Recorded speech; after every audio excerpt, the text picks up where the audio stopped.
I'm going to show you a cool little trick in CorelDraw. Now this is just a text standard font that I applied, well, hold on, that I applied a gradient fill to.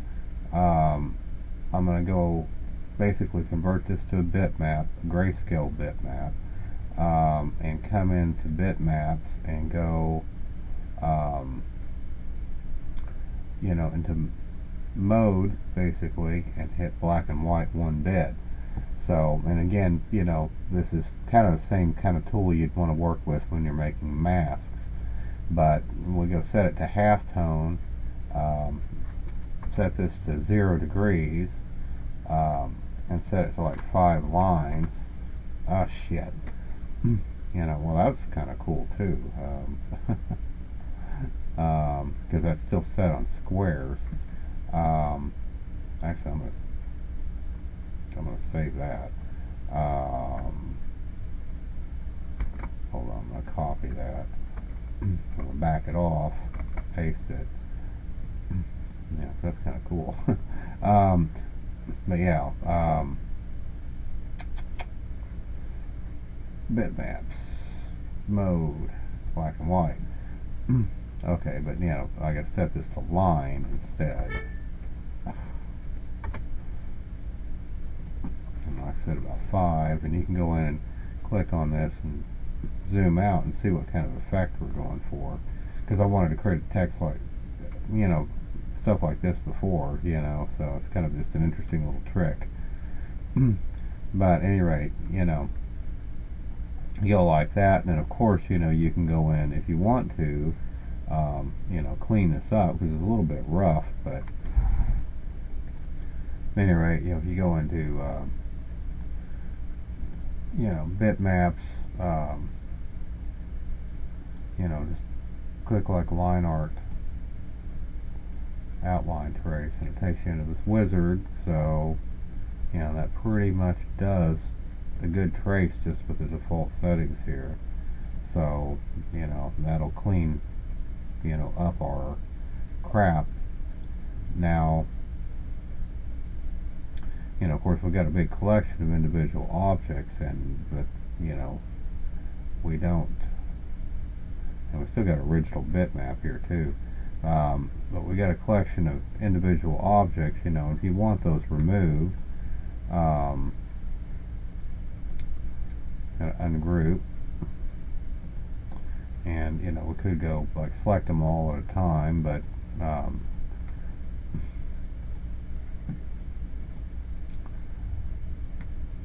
find and replace, we really just want to find objects. Again, a new search.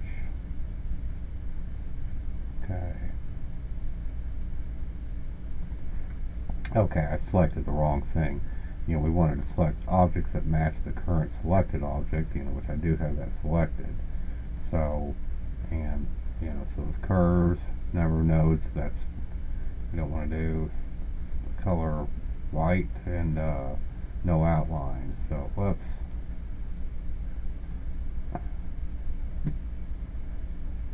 It fills. You can see what it's doing. What selection criteria is here. So now we go next. All right. Now we don't want this.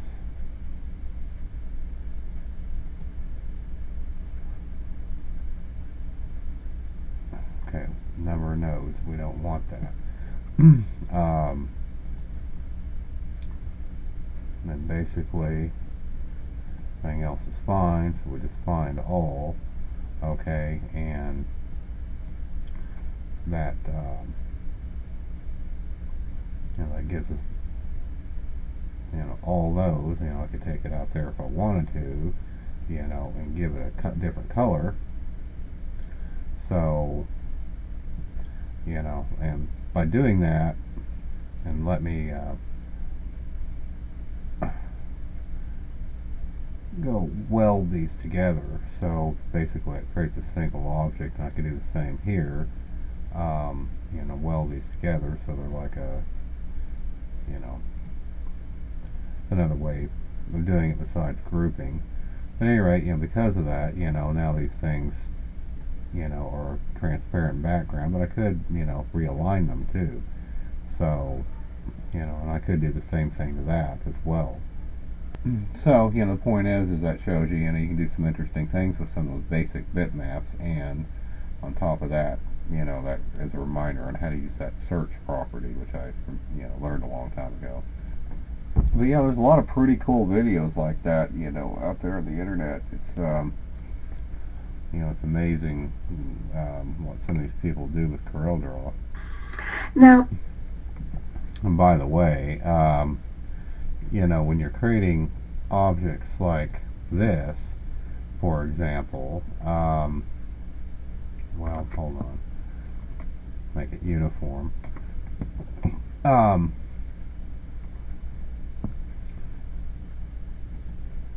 You know, we can go and, you know, do some interesting things with it, like,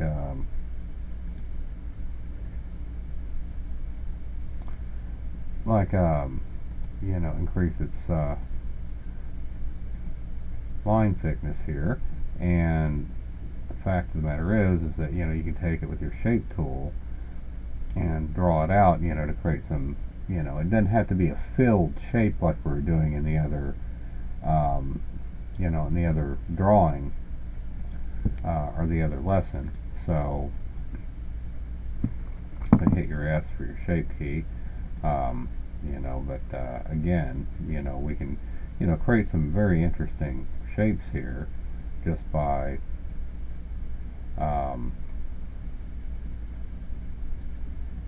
you know, just by using an outline. So, I mean, you know, like I said, it doesn't have to be like a filled star or anything like that. You know, like I said, you can get some really cool shapes just by, you know, just by working with an unfilled graphic. So it's just something to keep in mind. And by the way, you know, when you bring, you know, graphics in, of course, you know that, you know, you can use a shape tool, you know, to alter graphics, but you can actually convert it to a curve too. So, you know, you can, you know, do like curved shapes with it. So basically, you know, if I wanted to go convert this to a curve to begin with, you know, we can do, you know, things like that with the bitmap outline. It doesn't have to be just a square shape. So, you know, an interesting thing is when you're in the shape tool and editing nodes, okay, normally you can, you know, like rectangularly select more than one node, right? But if you hold down the Alt key, you can actually select nodes that way. So that's actually kind of cool. So, you know, I could like grab nodes like that and select more of them at once. So anyway, so that's kind of cool. And also, you know, by the way, you can do it up here too, and just select directly to that mode. So, but you know, remember you got this big toolbar, different things up here too that you can keep in mind when you're editing nodes. So, okay. You know, if you have a curve like this, okay, you know, you can go into your shape tool and you can actually go select all nodes, and you go into this reduce nodes and actually reduce the roughness of it. So, you know, you can create a much smoother curve. Okay, and hit spacebar, stop out.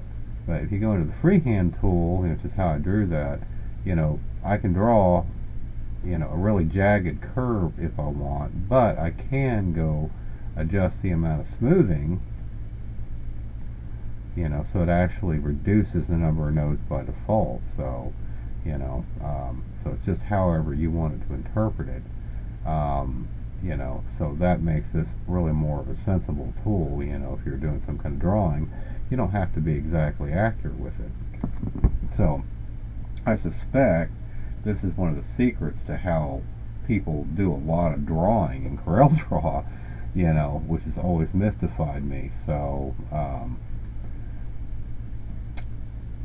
oops.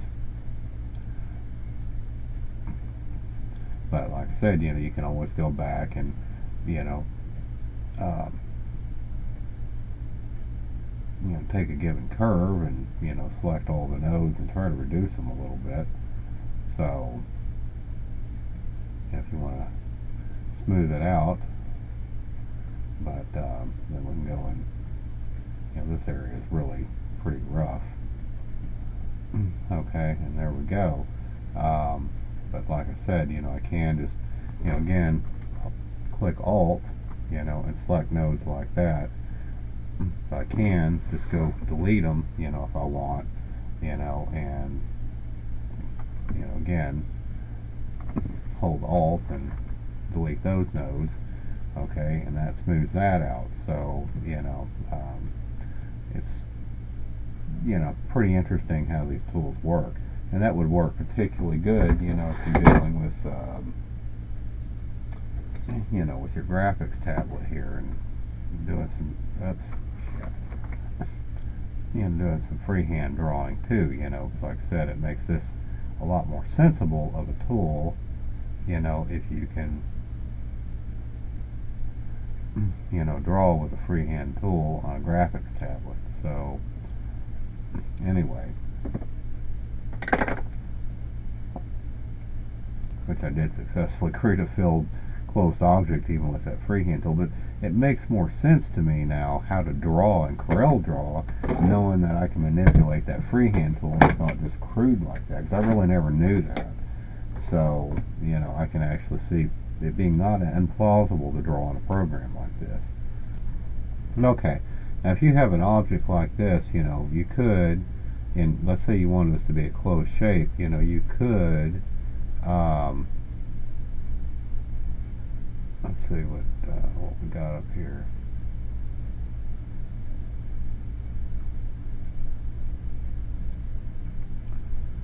You could auto close it, alright, as one option. You can join the nodes just like that, okay, as another option. And of course, you can always drag the two together like I did on that other drawing. But another option you actually have, if you, which I didn't know at all about, if you go into range, you got a join curves option, okay, which I actually had up over here, but it's fucked up on my menus. But at any rate, it's not doing anything, but that's because our tolerance is too high. So if you choose like ½ an inch, it'll actually automatically join it either with a Bezier curve or a chamfer or a fillet. So, you got these various options, but really a Bezier is the best application in this case. So that just really kind of extends it like that. So now we've got a solid curve, and I could of course go into this and select all nodes and try to smooth it out a little bit if you wanted to. So, but the point is, it is a closed fillable object. So,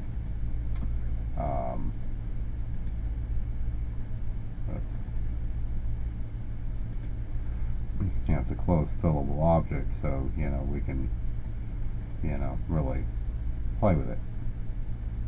Okay, another little tip, if you actually select all the nodes and hit the plus key, okay, you can increase the number of nodes. Now, don't hit the minus key, it'll apparently delete the damn thing.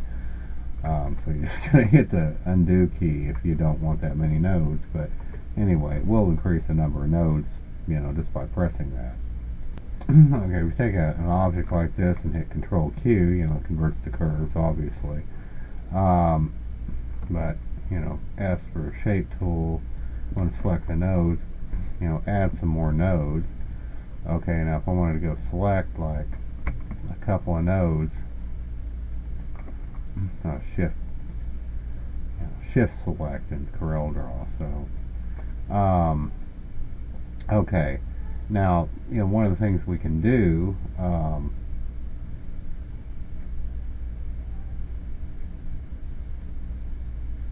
stretch or scale nodes.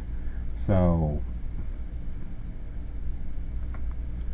holding in Shift, you know, I can scale it just like I would a regular object. So, you know, it becomes possible to manipulate those nodes that I selected that way. You know, and I'm holding in shift right now to do this. Now I'm not holding in shift, you know, I'm doing this. So you create kind of a cool star pattern, you know, by editing it that way. So anyway, that's pretty slick. So I'm going to our interactive fill tool,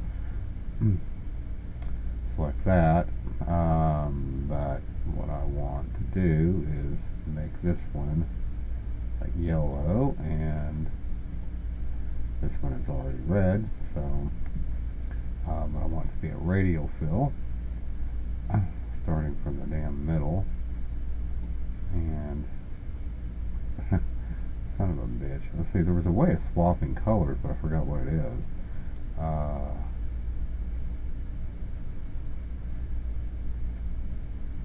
Damn it.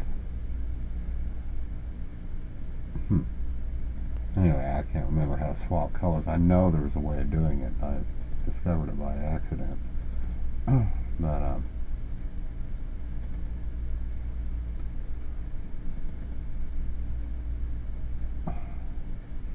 well, I'm just adding colors by doing that, damn it. Anyway, but okay, now I've already done a Control Q on the circle to convert to curves. Now if we go S for our shape key and hit plus, you know, really I should go to a different color. I can't see the damn color on this. It's too damn thick. Okay. Now if I, you know, select all the nodes and hit plus, you know, that creates that. You can go, you know, again, you can rotate or scale. You know, I'm going to basically hold that in, but whoops, hold on. I don't want to select all nodes here now. I just want to select every other node. Damn it.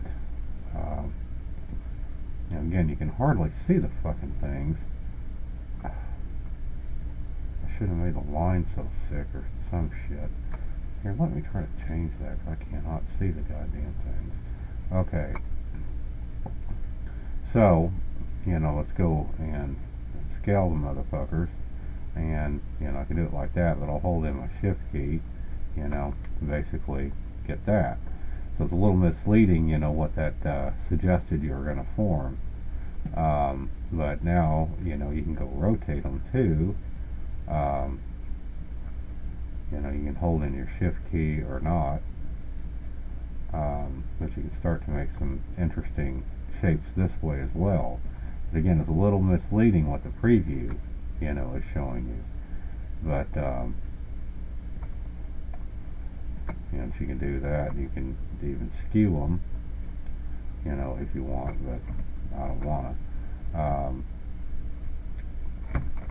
So anyway, but actually holding the shift key would have been a good idea. Because it'd make it more uniform, I imagine. So let's try that. Yeah, that made it more uniform. So if I don't hold it in, it won't make it uniform. So, you know, we definitely want to hold it in and make it uniform. Okay, so anyway, basically, you can go fill that in, you know, however you like. And keep in mind too, you know, you can, you know, as you're shaping and forming, you know, you can actually scale it at the same time. So, to some extent. So, back to our scale option. Kind of bring those out a little bit. So, anyway, but it does create some interesting objects. And Control S does save here. Now, one of the nice things about Smart Fill is that, you know, unlike the regular fill, you know, it fills the whole damn object.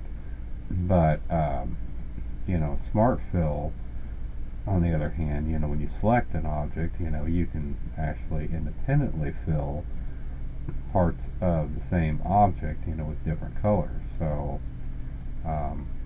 what the hell? So, anyway, it's got that going for it. I don't know where this color came from.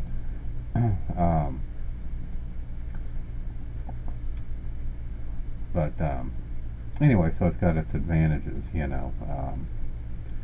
that's something I've never used before today. The Smart Fill tool, I didn't know it existed. But, as I said, see, it's already, Smart Fill's already created a separate smart object, so, like I said, you can, independently fill them. But, god damn it, I don't need to be in Smart Object anymore, because like I said, it's already created these as independent objects. The Control F does save the drawing too, by the way. Alright, if you come in, and make like a line object, for example, if you go into your,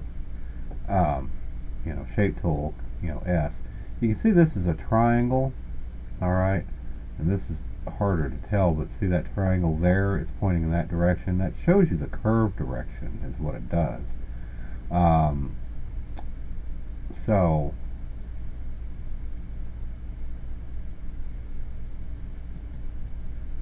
but you can go hold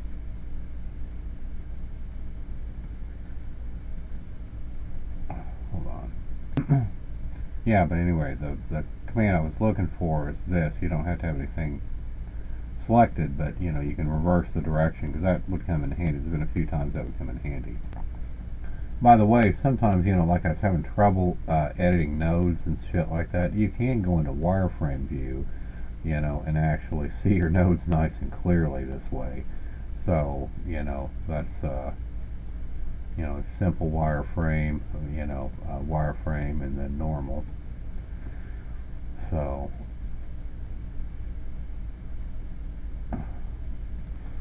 okay, and by the way, you can also, align your nodes, like, for example, I could line horizontally or vertically or what have you. So,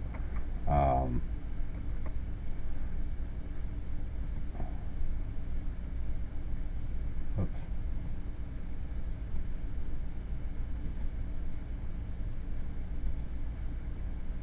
So, anyway,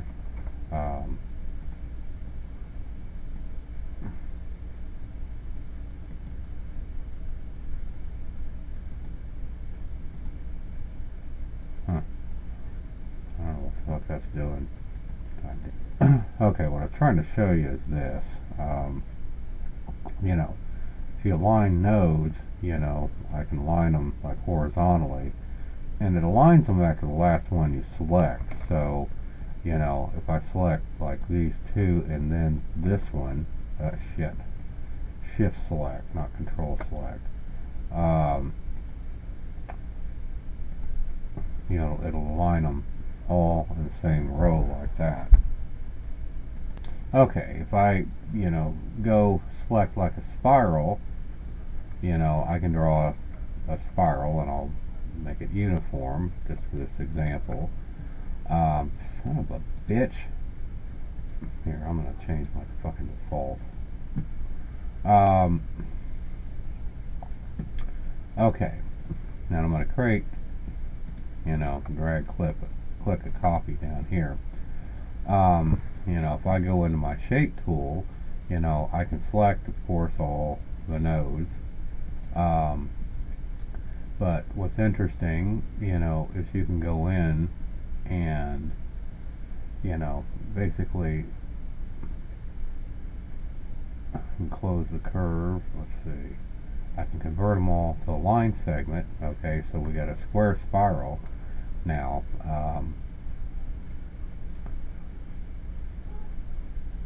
But I can, there's this thing called elastic mode. So even though I've got all the nodes selected, normally this would just move it, but this actually makes it elastic. So, and I can do the same on this, selecting all the nodes, or just some of the nodes if you want, and you know, I'm still in elastic mode, so I can, you know, draw this spiral out.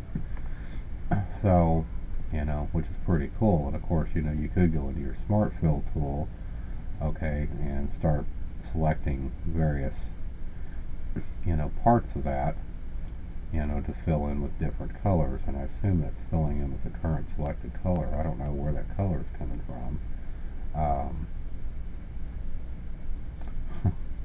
I don't know where that color comes from. Where does it get it? I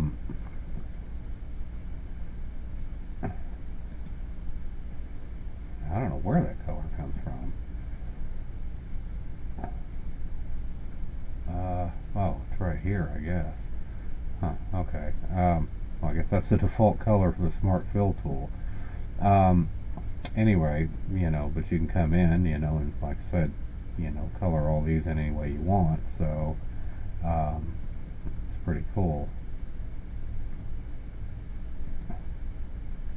Alright, if you take like a standard square and Control Q, you know, convert it to nodes or curves, you know, we can go in and add some nodes to it. Now, okay, normally if you grab two nodes and, you know, move them around, you know, you can do like that. That behaves normally.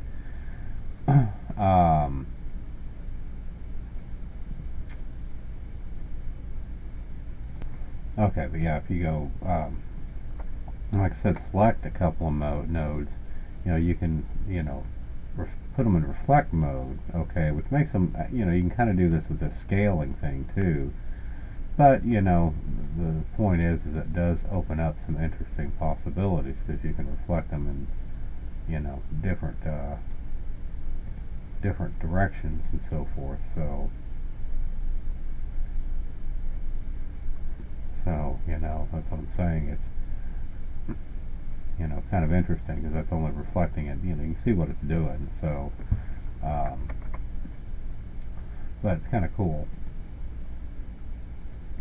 Alright, now I've created a Q here and just text, and I've Control Q'd it to convert it to a, you know, curves. Now you do have this, I don't know how useful this will be, but that extract subpath. So basically that creates a, you know, an object, you know, have to Alt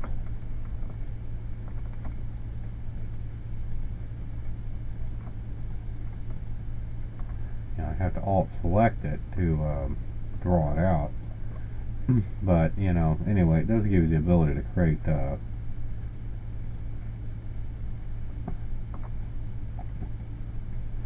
you know, to you know, extract objects out of it. So let's hold in Alt and shift page up. There we go. Control S to save. Alright. You know, if you do want to, like, give CorelDraw the ability to fill open curves, you know, you can go to your tools, you know, the options panel, you know, your tools,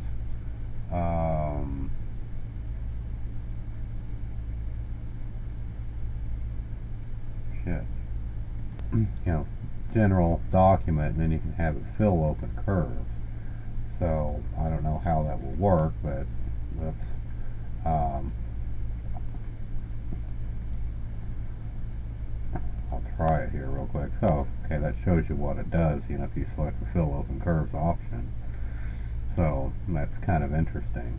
I'm going to leave that off by default though, because I'm not sure if I like the idea or not. It might get some bizarre behavior in it, but you know, that's still, you know, how to do it. So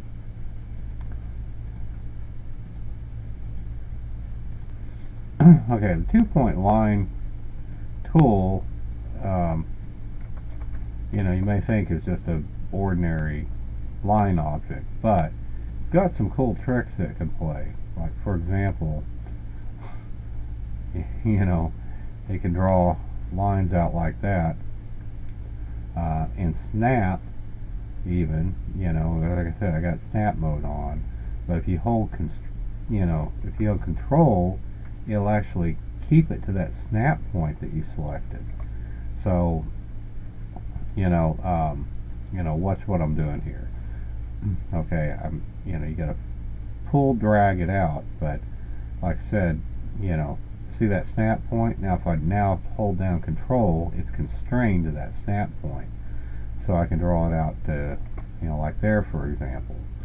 And of course it's also got a tangential 2-point line, so I can, you know, select on a circle here and draw it out, and it pulls a tangent line, you know, between these two circles. So although it looks like it was just tangent from the starting circle from the looks of it. Let's try it again. Yeah, probably was, because it says it's perpendicular right now. So now it's, say it's on a quadrant, which is often the case. But now it's saying tangent right there. So that's a tangential point. So let's try this, and hopefully this won't be, hopefully it won't be on a quadrant. So we can, you know, see it says tangent. That's what we want. So, you know, again, I can draw this out over here, and there it says tangent. That's what I want. So that's pretty slick. Okay, now, you know, over here in the artistic medias tool is pretty cool. You know, because like I said, you know, you got artistic brush, for example. But you know, you can draw all kinds of different shapes, you know, as you can see here.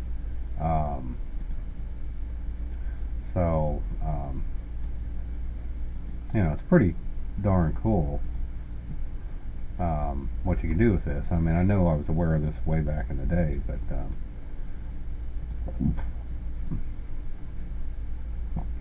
but it is pretty slick. You know, it's just something to keep in mind. And I get a lot of different patterns, and I assume you can form your own just like you can in Photoshop, you know, but like I said, this is in many ways a little more you know, interesting, you know, and what you can do with it, a little more powerful. I don't know, you know, too, you can go to the spray can, you know, you got your object sprayer, so, you know, you can start spraying, you know, various objects. And like I said, this, you know, again, I assume there's a, I mean, I'm positive there's a way of customizing this, you know, because this isn't a lot to choose from, really. But, you know, I don't know where my pen tools are over here. It's probably here. But, you know, this is what I was kind of expecting, you know, in Photoshop, you know, is for it to have a tool like this that was full color, but its pen tool wasn't that versatile. But I guarantee you can go and, you know, and okay,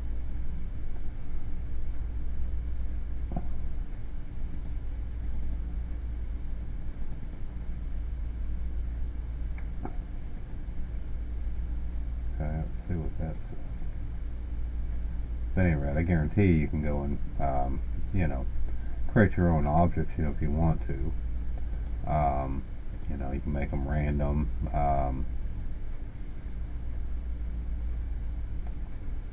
You know, I guess control the distribution too.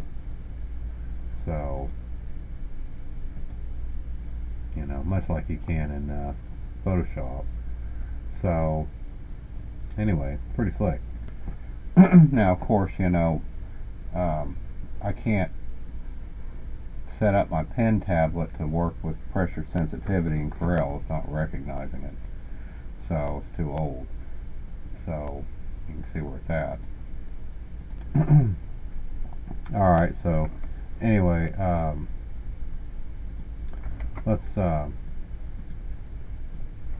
take an object here, okay, and reduce its size. Okay, and if you come and click on the artistic brush save button, you know, I could save it like as a brush or an artistic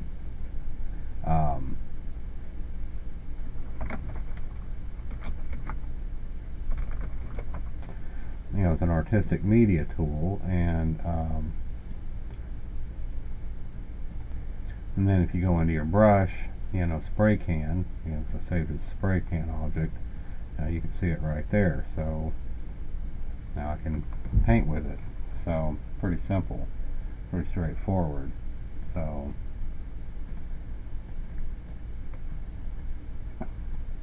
and I guess you can select from a collection of images or whatnot too. I don't know. Alright, if I created something like that, I can save it as a brush.